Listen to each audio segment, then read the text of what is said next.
This is one of the most unbelievable nights in the history of Hampden Park. Scotland have topped Group C. We're on our way to the World Cup finals in America, Mexico and Canada. Mark Guidi is with me. So too is Charlie Mulgrew.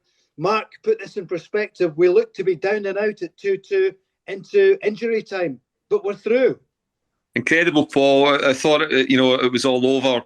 Credit to the Danes, down to 10 men to come back like that. I'm not so sure it was a penalty kick to them, but anyway, to fast forward, it was in the latter stages that Scotland took advantage of having an extra man.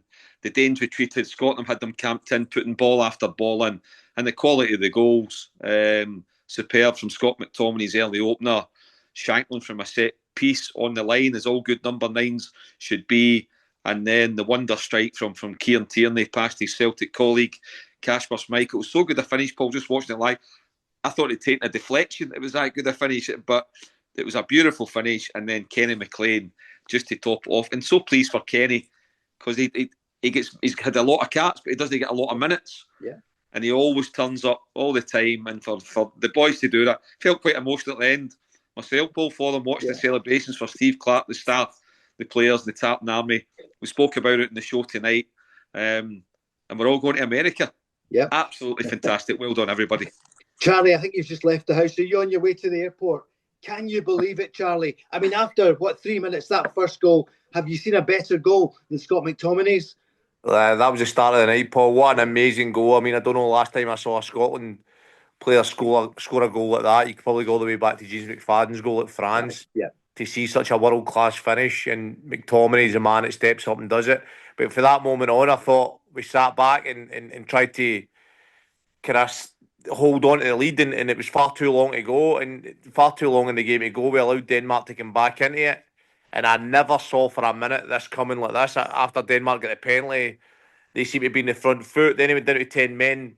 They were still on the front foot, and then we score the goal, we go 2-1, and they equalised. I thought that's all over. To think that we've made it through the World Cup is unbelievable. After the last 3 or 4 performances, we've got 9 points at the last 4 performances with no very good performances, and we've managed to get there, Paul. It's unbelievable. It's the most unlike Scotland thing ever to not play very well and get there.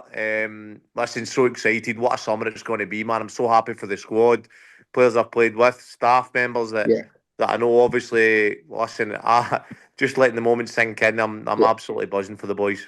Are you having a wee something watching it tonight, Charlie? I've had a couple of glass of wine. I might not go to my bed now. Right, okay. I'd pour another one, because this is a Go Radio football show special with Burger King. Charlie Mulgrew, 44 Scotland caps. Mark Guidi, you've covered 3 World Cups already. It's going to be number 4 for you, and Charlie and I were demanding to be on the plane with you. I mean, Charlie will be up front, of course, at the business class end of it. I'll tell you, what a business class performance. Stevie Clarke gets so much criticism, and these players, I mean, well, they get some criticism, and sometimes it's deserved. But how they pulled that out the bag tonight, it's incredible. It looked to be all over. 2-2 after 92 minutes. You think, wow, we nearly did it. Oh, I just think that Steve Clarke and the boys obviously deserve so much credit, and it's our job and the media's job to kind of give our opinion, and when things aren't great and things that could be better.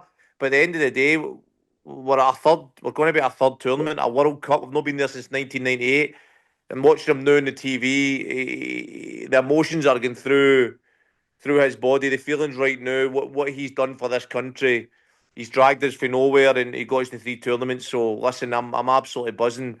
What a summer it's going to be, and listen, it's amazing. What a feeling. Charlie, you were only 12 when that tournament. Yeah, dog school, 1998, to watch John Collins score that penalty, Jim Leighton, with half a litre of Vaseline in his eyebrows. So I'm absolutely delighted to have another summer watching it in America. Listen, who knows? Might even get over there at some point. Who knows? But listen, I'm just so good. How good is it going to be for the full nation to be watching the country at a World Cup? Listen, it's going to be amazing. I never thought at any point in the night we were brilliant, but 4 brilliant goals, 3 amazing goals. I don't think you'll see 3 better Scotland goals. And I think it just sums up the way the groups went so far. We've picked up points when nobody gave us when the performances maybe haven't been at the levels. And Mark, the goal from the one that, it wasn't a wonder strike. It was the corner kick from Lewis Ferguson. And Mark, there was Shankland's striker's instinct. And he had come on and he scores. How crucial was that goal at that time? It was. It just got Scotland back in the game. And I think it made them believe, Paul, that when the Danes got it back to 2-2, that they could go on and do it again. And they did, like you say, they got them hemmed in. And they were putting some decent balls into the box, and then Kieran Tierney, beautiful left foot. Credit him. He was coming on it right back. He was playing it right back on that side of the pitch. He cuts on his left. It was a poor clearance for the Danes, but he made no mistake. Then Kenny McLean, a lovely wee kind of shimmy to get on his left peg. Then they put it in. So they're legends, Paul. They're heroes. It takes away any anxiety of the playoff. There's no more hard luck stories. Steve Clarke. What an outstanding Scotland manager. 3 major tournaments, considering we hadn't been anywhere for over 20 years. He's now got us to back-to-back major tournaments and one before that. So the Tartan Army, the lobby on the internet are now booking up their flight to America, to Mexico, to Canada. They'll be getting around. The draw is in Washington, D.C. on December the 5th, and we'll know who we get. We don't need to wait till March for a maybe, or let's hope so. We're there. It's incredible, Paul. You and I were in France 98. Charlie Dog School. I was 14. You were 16, Paul. We're there. we enjoyed every minute of it, and we're going to enjoy it again. I don't know what's happening, but I'm telling you now, I'm going over. I'll be in the States for the first week of the tour, and hopefully see a Scotland game. It's just great. I'm genuinely... felt quite emotional for the players, just seeing them, what it means to them, to everybody. I thought the Scotland fans were really, really good tonight as well. Once or twice you could hear the murmurs, which was natural, but they kept willing the boys on. It was brilliant. Well, you saw the 66 World Cup. What was that like? That's right. Do you know what I did? I was at home and I was 9, is the truth of it. But Charlie, this is phenomenal, isn't it? And look at Ben Gannon-Doak played his part, didn't he? Because when he played his part in the goal, the opening goal, and then he did so well and we missed him. I was frustrated at so many points tonight. We went 1-0 up, amazing start. Then we sit back and we try and box against the ropes. And then we concede. And then we come back out, we attack again, we score. And then we go back. Even when they had 10 men, we try and box against the ropes. You're thinking, why is the culture of Scotland always to kind of defend and hold on to what we've got? They score again. You're thinking, here we go again. And we go and score the 2 amazing goals. So, listen, I'm just so relieved that we did come out and score the goals. Kieran Tierney, I mean, who would have thought, coming on it right back, in the perfect position to be inside the pitch to bend one with his left foot. And then McLean at the end, so pleased for him. You could hear Thompson shouting the commentary, shoot, and he takes out his feet and puts in. What a way to qualify. So, listen, an amazing, a typical Scotland thing would have been to draw that 2 each with a decent enough effort, with a good goal in the mix, but to go and win that 4-2 shows that this group of players have got something special and gives a lot of excitement going into this World Cup. They're not accepting it as the nearly men. We're there, because it would be easy to say, oh, valiant. Greg's on, and he's saying that's one of the best games I've ever seen. Big Scotland fan as well. And pre-match, when you think about it, Charlie, back, John Souttar, it got an injury in the warm-up, so you think, oh, just another bit of bad luck. Grant Hanley came in. How did he do for you? Yeah, Grant Hanley was good. You heard me last night in the show. I was crying for Kieran Tierney to start the game. I didn't have in my mind he would score a goal like that, but I thought he'd have been good defensively. But I thought McKenna and Hanley done fine. I thought as a team we retreated too far back and tried to hold on to a lead, which is probably natural, and it's a bit in the Scottish culture where we think, let's hold on, let's sit back, let's just take this 1-0. But it was far too long in the game to hold on. But listen, we managed to come back, and then they can do it to 10 men again, something that doesn't typically go in Scotland's favour, a sending off or a booking that probably shouldn't have been. But it did happen, and listen, we went away, and I cannot believe we won that game 4-2. I'm sitting here going, we were crap in that game at big for large spells, but we won the game 4-2. So who cares? We're there. We're at the World Cup, and we'll be excited for that. It was a pivotal moment, the second yellow card, and I said in the show tonight with Paul and Andy that McGinn's good at buying fouls. He buys you fouls, and what I mean, in the nicest possible way, he can con the referee, and that's exactly what he did there. Yeah, of course there was a bit of contact, but he just bought it wonderfully well. He's experienced, down he went in the heat. And I have to say, I didn't think that the Polish referee gave as much tonight. I have to be honest, I don't think he gave as much, but we certainly get a wee bit of luck, which we deserve with that second yellow card. And yeah, it was. I think we needed that to go and get the win tonight. To be honest, we needed just. You could see the importance of the extra man when we needed to take the game to them in the final stages, and it paid off. And brilliant and great for Lon Shankland. He's been buzzing all season for Hearts under Dennis.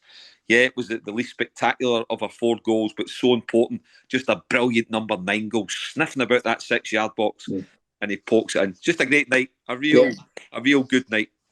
Stevie Clarke got it right. Charlie, you were happy with the substitutes when he brought them on, because obviously Lyndon Dykes, he had a tough shift, didn't he? With nothing, he was not brilliant. Support. And Dykes and Shankland were ready to come on before they went down to 10 men. So you could see he was being positive, Steve Clarke, with the substitutions anyway, knowing that we had to win the game. He then brings them on with 10 men and he goes for it. So, listen, I've said it before, Steve Clarke's had bits of stick through his time, but that's what you do. When you become the Scotland manager, you need to face these things up. You need to be thick-skinned. And everybody deserves their opinion. But at the end of the day, we're at a World Cup, so nobody can say anything because he's done a great job. The squad deserve a lot of credit, every single one of them. Players that have played their part. Some huge players in there, but a lot of players that go under the radar as well. And the manager and the coaching staff, Stevie Naismith, and everybody else behind the scenes, because we do get a lot of stick over the last few decades, but we've now had a World Cup, so amazing times. And that Kenny McLean goal, did he really have a pop from there? Did he really score? So Schmeichel was pushing forward, obviously, trying to get the equaliser that would have seen them go through automatically. Yeah. He obviously stepped up and tried to make up the 10th outfield player by being that one at the back when it's clear to put it in the box. And Kenny's picked up, and at first you're thinking he's not seen it, and he gets his a yard and he just has a go, and you see that to watch that moment and the ball in the air and enjoy it hit the back of the net, and having known Kenny McLean and I've played with him and to see him celebrate is listen, what a noise it must have been inside that stadium. Yeah, the fans, they talked about the fans. Andy Robertson had said about them, and so did Steve Clarke. And Charlie, they were brilliant tonight. They were amazing, the fans. They were brilliant. For the first whistle, you heard them getting behind the players, but the players also were on the front foot, so it allowed the fans. Everybody had to come together, and it was a joint effort. And we did that, and it got us that goal for McTominay. And then we kind of retreated a wee bit, but the fans kind of stuck behind the team in difficult moments and kind of gave them that extra boost at times. And listen, the fans were great, and it's a complete joint effort. But the players' resilience and not getting their heads down when things looked against them. Even you go back to the Greece game and the other night there, and they fought back for 3-0 down. So they deserve. When you get that resilience and that attitude and that fighting spirit, you get what you deserve. Mark, we knew it was a good omen when Kelly Dalglish, Kelly Cates, was spotted in it near the studios earlier today. And I said that to you. I didn't know she would be doing the BBC coverage. But, I mean, you could see how much even Peter Lovenkrands had to gasp when he saw the Scott McTominay goal. It was just so good. Yeah. It was phenomenal, Mark. Yeah, it was brilliant. You know, Kenny Dalglish or Dennis Law would have been proud of that goal. Any of the goals tonight, you know, the three at the four.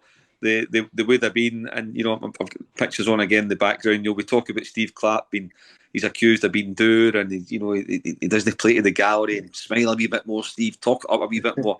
He knew how to celebrate tonight, and he'll have a few beers tonight. There is no doubt about that. Him and his staff, so pleased for him. I think his time will come to an end after the World Cup. It'll be time he'll want to move on. That'll mean, you know, he'll get a chance at a good club job again, and we'll see where Scotland go. But what a way for him to finish off a wonderful career as Scotland manager. Absolutely thrilled for him, and they can relax now, Paul.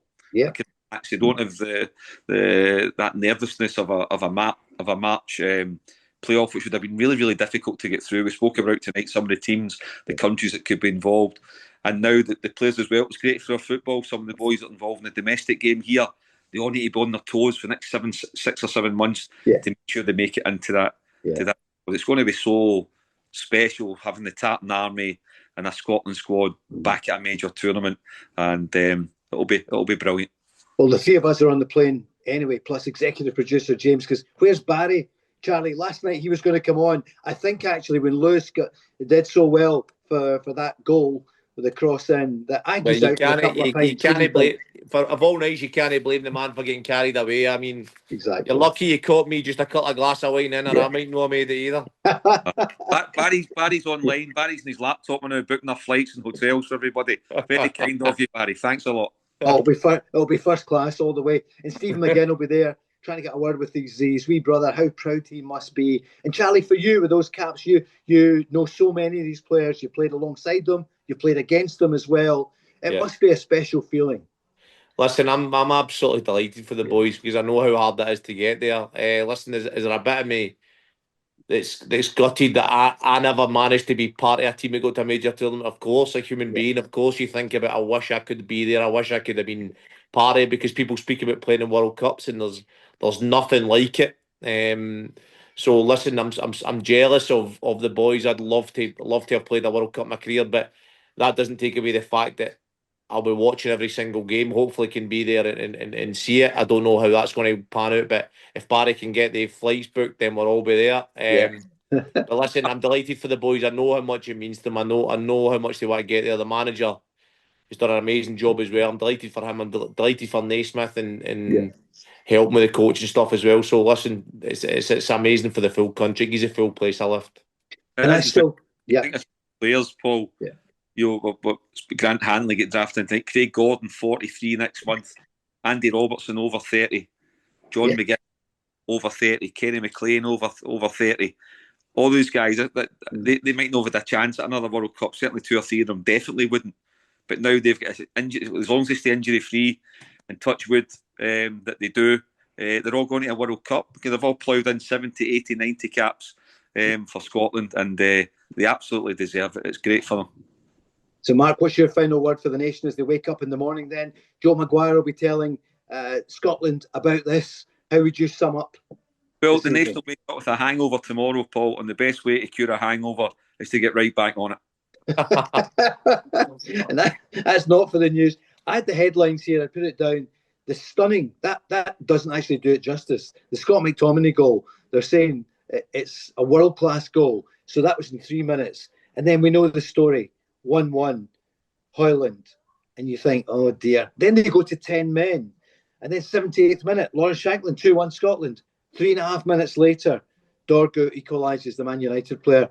And you thought, well, that was it. 93rd minute. And there was only 5 minutes. Then he made it 6. And you thought, glorious failure or whatever. You know, all right, we've got the playoffs. Who might we get? And then Kieran Tierney with that wonder strike, especially when you saw it back, as you mentioned, Charlie. And then Kenny McLean. And he chips Kasper Schmeichel. 4-2 Scotland. It's incredible. Charlie, what would you think for tomorrow morning? Tomorrow morning, listen, tomorrow morning, if tomorrow never comes, Paul, just enjoy your night. Celebrate, get a few drinks in you and enjoy your night, because this is amazing scenes. 1998, the last time we're at a World Cup. Now we're going to be at a World Cup. The full nation can enjoy it, and yeah, it's about time we had this chance to celebrate. So enjoy your night and enjoy your drinks and deal with tomorrow when it comes. Stay off work. Fly in. Every work should be off tomorrow. All right, Mike, you can tell that the editor, that Charlie McGrew said that. Listen, thank you for coming on straight after Scotland's momentous win tonight. I mean, this is in the history books. It's phenomenal. It's a special here from Go Radio with Burger King. Thank you, Charlie. Thanks, James. Cheers. Thank you to Mark. And we're back on Wednesday night at 5. We'll have Billy Dodds and Peter Grant will still be partying. Thanks a million, guys. We're off to America.